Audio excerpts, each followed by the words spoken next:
A huge school fees doesn't make a school good. Learning is not about the building. If I have 5 kids in my class, the attention I will be able to give to those 5 kids can never be the same if I have 25 kids or 30 kids in my class. I just have to say this. It will not please a school owner watching this, but they lie because they want you to pay that fees. After you've paid the fees, you will not be able to do anything.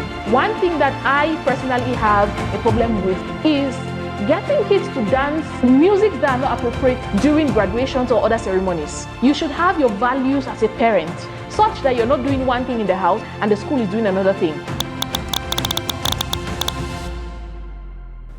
I learned the hard way that getting the right school for children is not about popularity, prestige, or even high school fees.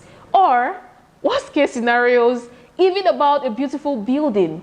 And today I'm going to be giving you 4 reasons why I came to that conclusion. So if you're a parent who has a child who is starting school for the first time, or you just want your kids who are already in school to have a better experience in school, then stick with me till the end. I am Larissa Livela Ayoketa, a mom, an early childhood educator, an author, and the founder of Applemelon. So, for some reason, I had this fantasy about the particular school my kids had to go to. And yes, it was a good school, but the bad thing was, I saw that school in another country. And I thought that the principle and how that school is run in my country will be the same. And so I pulled my husband in to paying an outrageous school fees for the school my kids had to attend. And when I got here and I saw that school, I was just like, oh my God, I found it, so that is the school. Despite the fact that my experience wasn't all bad, because I had done a lot of work from home with my kids, at the end of the day, I realized that a huge school fees doesn't make a school good. A good school building doesn't make a school good. Some things are really important and you need to watch out for those. That is why first I'm going to talk about some myths that we parents have in our minds about schools, and we are going to dive into more detail about things that you need to know to get your kids to the school that can actually help them grow in the right way. And while I do this, since I've worked with so many mothers, I'm going to just give hints of stories of struggles that mothers have had in certain schools just because those schools did not understand and were probably not the best places for their kids to grow. So there are so many myths, but I'm going to talk about 3. And permit me, I jotted my notes on my phone, so I'll have to look down sometimes. The first one that we all have in our minds, and I fell for it too, is the fact that the more expensive the school, the better it is. Most times that's not the case. A lot of times you have to look for many other things which I'm going to throw light on as we go on in this video. But please, remove that notion in your head that the more expensive a school is, it means the school is good. And just focus on a school which has the right things that your kids can grow with. Now, the second thing is, good buildings mean good learning. See, learning is not about the building.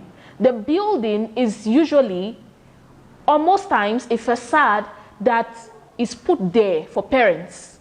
Because, yes, kids might be attracted to that building, but not always. Most times it's for us that they put those buildings and they want us, oh, immediately you see the building, they show you a nice toilet, they show you a well-equipped daycare. You think that it means good learning. It's not usually the case. Let's go to the third myth. If a friend recommends it, it's good. About this one, I would like to let you know that misery attracts companions. So your friend might be in a school and they are telling you that school is the best school, but please go there yourself and find out for yourself and make sure that it matches to what you want before you take that advice. Because yes, there are times when your friend will recommend and it will be a good school, but there are also times when they'll recommend and it will not be so good. So take your time to do your research. Now, since we've debunked those myths, let's talk about the real things that you should look for. The first thing is class size and teacher attention. Normally, I've been a teacher before, so a big class will mean that a teacher has to give less attention to kids. Because, for example, if I have 5 kids in my class, the attention I will be able to give to those 5 kids can never be the same if I have 25 kids or 30 kids in my class. And if that teacher is not somebody who is very diligent in what she does, she might neglect some pupils, especially the ones who give a lot of troubles in class. So please, when you're choosing a school for your child, do look at their class size. And remember, schools, I just have to say this, it will not please a school owner watching this, but they lie. They lie because they want you to pay that fees. After you've paid the fees, you will not be able to do anything, right? So one thing that I would like to tell you is, maybe this video for you, you have already chosen the school, but for another parent who still has a child who is like 2 years old and you're thinking of setting them up in school next year, find a day within the school year and go to that school and look at their class. Don't go in the first months or the first term.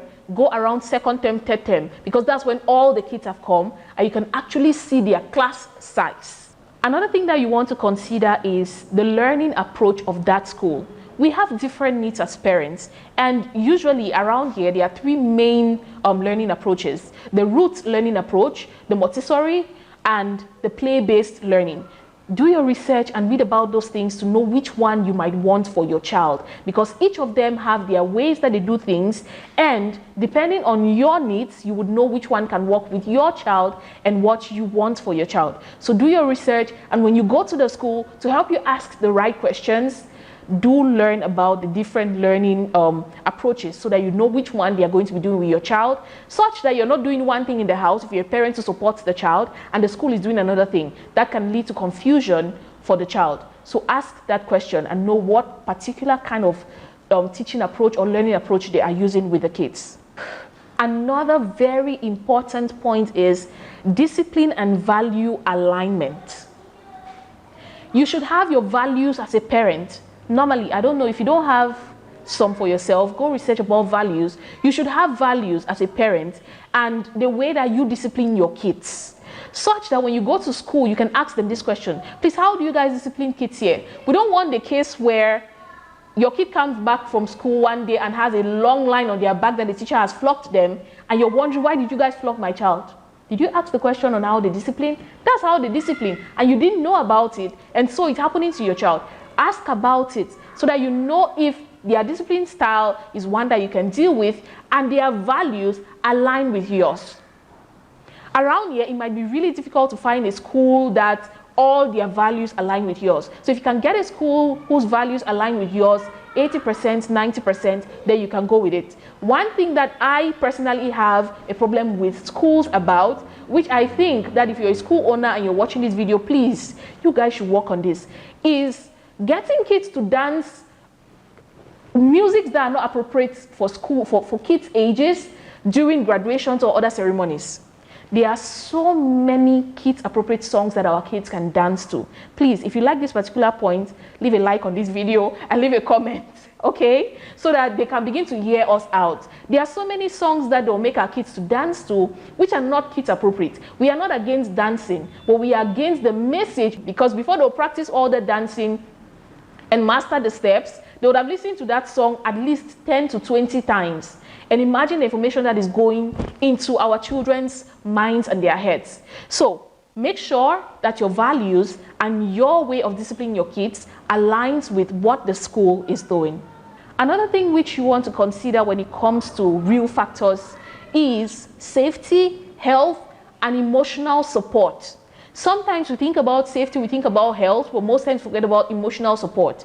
A child will thrive more in an environment where they are supported emotionally. If the child feels sad, how does the teacher help them to feel better so they can perform better in class? Do they shut them off? Do they shut their emotions off? Or help them acknowledge their emotions and help them show up better?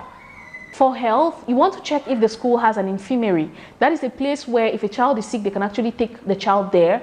And if their infirmary has a nurse, some medication which are readily available if there is an emergency for your child. And also do well to notify the school if your child has any medical conditions and they have allergies to certain drugs. Because there are times which your child might have fever and they take your child in and they give your child, I can say Paracet or any other drug, which maybe might have allergic compounds that your child might react to. So communicate that with the school to make sure that everything around health is safe. When it comes to safety, check their playground and make sure that it's safe enough. They have the things that they have in their playgrounds are still new and not rusted, that can lead to wounds. Check the school environment as a whole, because your child is going to be in this environment for about 8 hours of their day.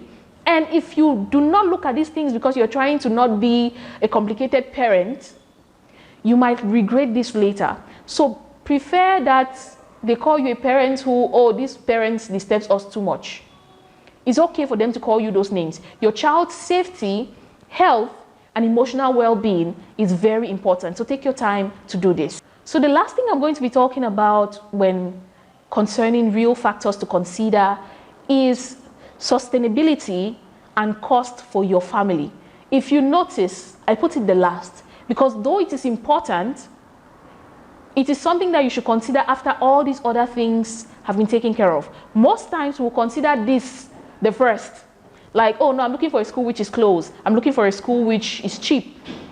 But sometimes paying less or paying too high for a school which do not meet your expectations is worse and might lead to other problems in the future. So check the cost and the sustainability for your family. One other mistake that I learned the hard way is the school that I talked about in the beginning.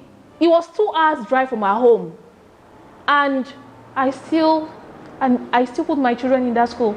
Imagine the stress those little 3-year-olds had to go through because of my wild imagination and all.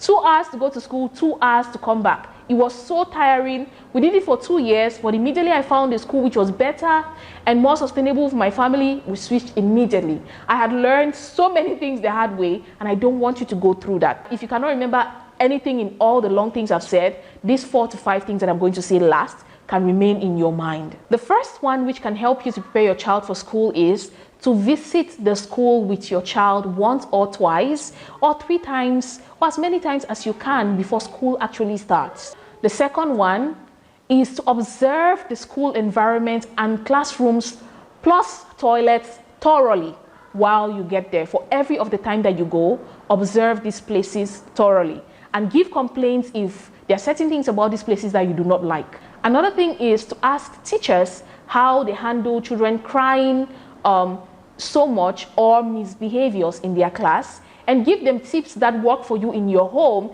and get them to understand that child, maybe the temperament, how they work better with discipline or the kind of discipline that works better for them and all that, just to give your child's teacher insight on the kind of child that you have, because every child is unique.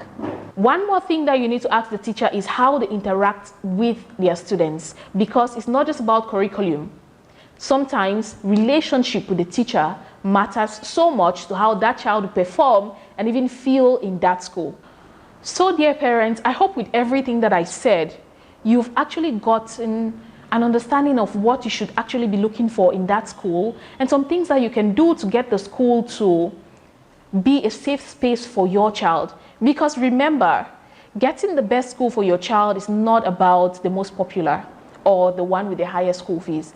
It's really about getting an environment where your child can strive and an environment which is suitable for your particular family's situation. Because every child, when we join the work that school does and the work that we do at home, can thrive and actually become a confident learner. If you're getting some valuable information so far, I would like to plead with you to like the video, share with another parent whom you know this might be helpful to, and do not forget to subscribe and put on the notification bell, so each time that we upload a video, you should be the first to know and you don't miss any of the videos that we put out.